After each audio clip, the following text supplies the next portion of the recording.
Shalom Bapak Ibu, Saudara-saudara, anak-anak, adik-adik yang Tuhan Yesus kasihi. Kita berjumpa lagi dalam perenungan singkat firman Tuhan saat ini yang terambil dari kitab Mazmur pasalnya yang ke-37 ayat 1 sampai ayatnya yang ke-15 dengan tema aman dalam tangan Tuhan. Tapi sebelum kita membaca dan mendengarkan firman Tuhan ini, marilah kita berdoa, mohon tuntunan kuasa Roh Kudus dalam pembacaan dan pemberitaan firman Tuhan. Kita berdoa. Berbicaralah bagi kami Bapa, karena kami anak-anak-Mu telah siap mendengarnya. Di dalam nama Tuhan Yesus firman yang hidup kami berdoa. Amin. Saya akan membacakan bagian firman Tuhan ini bagi kita semua. Mazmur 37 ayat 1 sampai ayat 15 berkata, kebahagiaan orang fasik semu. Jangan marah karena orang yang berbuat jahat. Jangan iri hati kepada orang yang berbuat curang. Sebab mereka segera lisut seperti rumput dan layu seperti tumbuh-tumbuhan hijau. Percayalah kepada Tuhan dan lakukanlah yang baik. Diamlah di negeri dan berlakulah setia. Dan bergembiralah karena Tuhan, maka Ia akan memberikan kepadamu apa yang diinginkan hatimu. Serahkanlah hidupmu kepada Tuhan dan percayalah kepadanya. Dan Ia akan bertindak. Ia akan memunculkan kebenaranmu seperti terang dan hakmu seperti siang. Berdiam dirilah di hadapan Tuhan dan nantikanlah Dia. Jangan marah karena orang yang berhasil dalam hidupnya, karena orang yang melakukan tipu daya. Berhentilah marah dan tinggalkanlah panas hati itu. Jangan marah, itu hanya membawa kepada kejahatan. Sebab orang-orang yang berbuat jahat akan dilenyapkan, tetapi orang-orang yang menanti-nantikan Tuhan akan mewarisi negeri. Karena sedikit waktu lagi, maka lenyaplah orang fasik. Jika engkau memperhatikan tempatnya, maka ia sudah tidak ada lagi. Tetapi orang-orang yang rendah hati akan mewarisi negeri dan bergembira karena kesejahteraan yang berlimpah-limpah. Orang fasik merencanakan kejahatan terhadap orang benar dan menggertakkan giginya terhadap dia. Tuhan menertawakan orang fasik itu, sebab ia melihat bahwa harinya sudah dekat. Orang-orang fasik menghunus pedang dan melentur busur mereka untuk merobohkan orang-orang sengsara dan orang-orang miskin, untuk membunuh orang-orang yang hidup jujur. Tetapi pedang mereka akan menikam dada mereka sendiri dan busur mereka akan dipatahkan. Demikianlah firman Tuhan. Kata Tuhan yang berbahagia, bukan saja kita yang membaca, yang mendengar, tetapi kita yang melakukan firman ini dalam hidup beriman kita setiap hari. Terpujilah nama Tuhan. Bapak, Ibu, Saudara-saudara, anak-anak, adik-adik yang Tuhan Yesus kasihi, Mazmur ini bukanlah sebuah doa, tetapi serangkaian ucapan yang mengandung arahan, petunjuk tentang hikmat rohani. Temanya adalah sikap orang percaya terhadap orang fasik yang rupanya berhasil dan kesukaran yang dialami oleh orang benar. Mazmur ini mau mengajarkan bahwa orang fasik walaupun hidupnya dikatakan sukses, tetapi akan dijatuhkan dan akan kehilangan semua harta, semua hal yang diperoleh di dunia ini. Berbeda dengan orang benar yang diperlakukan tidak adil oleh orang fasik. Mereka akan mengalami kehadiran, pertolongan, dan bimbingan Tuhan. Itu tema dari Mazmur 37 bacaan kita ini. Bapak, Ibu, Saudara-saudara, anak-anak, adik-adik yang Tuhan Yesus kasihi, dalam kenyataan hidup kita, bahwa hidup kita ini tidak selalu senang-senang saja, bahagia-bahagia saja. Tetapi ada saatnya di mana kita mengalami titik nadir terendah dalam hidup kita. Ada persoalan, ada pergumulan yang menghiasi seluruh hidup kita. Sama seperti kita berada di dalam sebuah taman yang penuh dengan bunga mawar. Harum, bunganya indah. Tetapi jangan lupa, di tangkai-tangkainya itu ada duri yang begitu tajam. Sehingga ketika kita memetik bunga mawar itu, pasti kita akan tertusuk duri. Sama dengan hidup kita. Ya, dikatakan bahwa hidup kita ini, kita menghadapi ada dua kelompok orang dalam hubungan bermasyarakat kita, hubungan bersosial kita, ya, bahkan dalam lingkungan keluarga sekalipun. Ada dikatakan kelompok orang fasik, ya, yang hidupnya adalah menjatuhkan orang benar. Mereka adalah kelompok yang suka melakukan kecurangan. Mereka adalah kelompok yang suka melakukan ketidakadilan. Mereka adalah kelompok yang sanggup untuk menghalalkan segala cara untuk mencapai apa yang mereka inginkan. Ya, mereka tidak segan-segan untuk menyingkirkan sesama mereka, orang lain, supaya apa yang mereka ingin dapatkan, target mereka itu harus berhasil.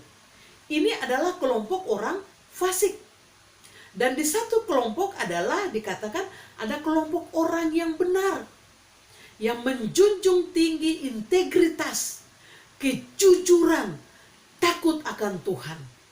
Jadi dikatakan, digambarkan dalam bacaan kita di sini adalah bahwa orang fasik yang melakukan kecurangan-kecurangan dalam hidup mereka, mereka digambarkan sebagai orang yang berhasil. Mereka sukses dalam segala hal karena kecurangan mereka itu. Ya, bahkan pada ayat 12 dikatakan orang fasik merencanakan kejahatan terhadap orang benar. Orang fasik tidak akan hidup tenang, ya. Orang yang mau melakukan kecurangan tidak akan hidup berdampingan dengan orang yang selalu mengutamakan integritas, kejujuran, ya. Dan oleh karena itu, maka orang yang mengutamakan kejujuran ini akan menjadi musuh terbesar dari orang fasik ini. Orang yang selalu melakukan kecurangan. Cepat, karena apa? Karena orang yang mempertahankan kejujuran adalah mereka yang menjadi penghalang untuk orang fasik ini mendapat kesuksesan. Dikatakan bahwa mereka menghunuskan pedang, ya. Mereka tidak ragu untuk mencelakai orang yang berlaku jujur, gitu ya.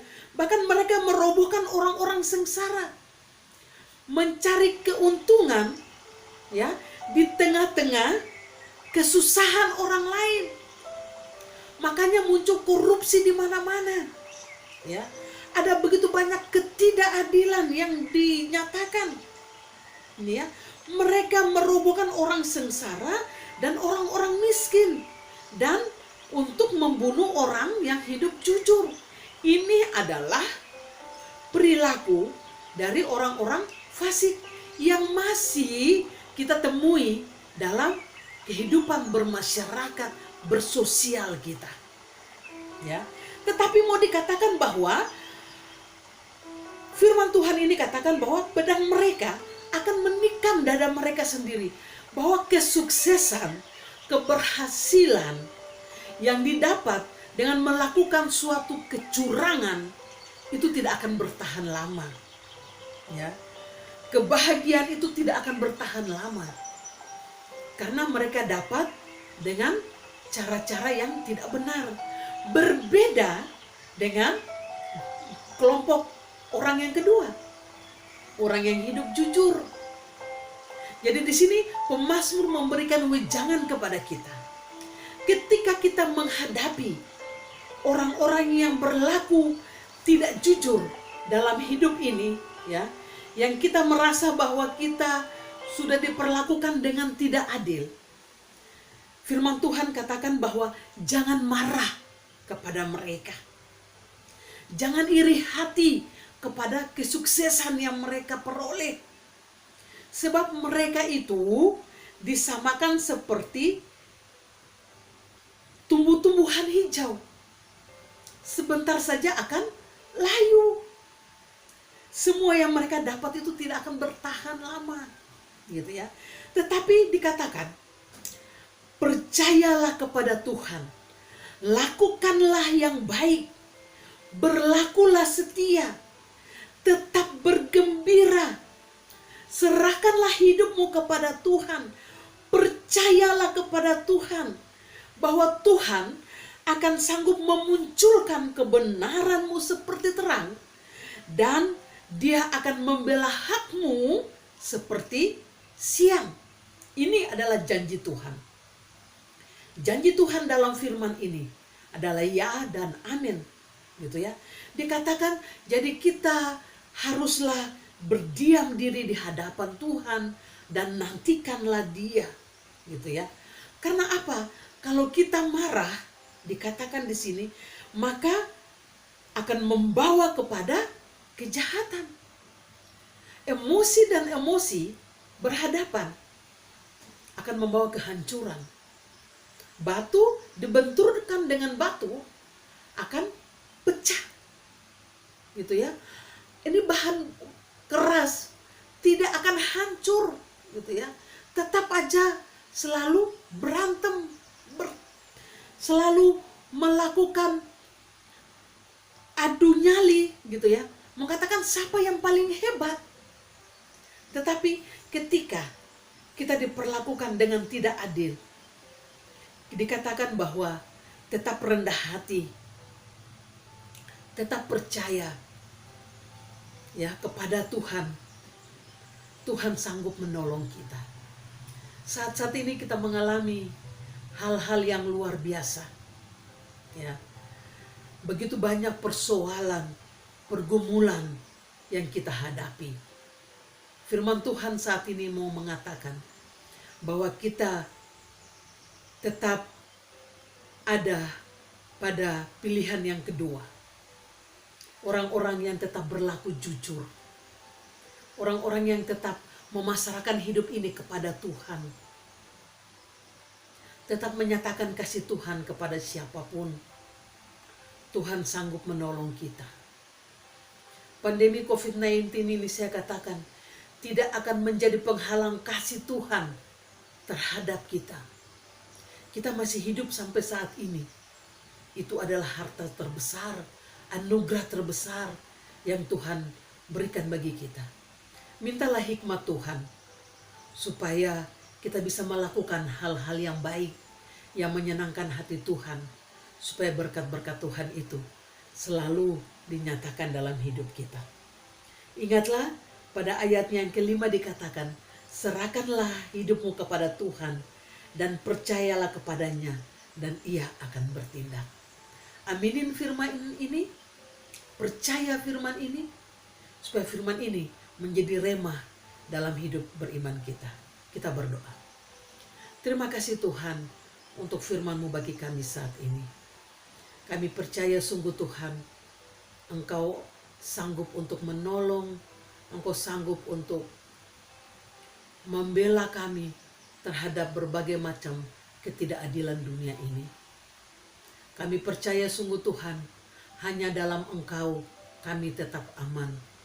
Oleh karena itu Tuhan, jangan tinggalkan kami.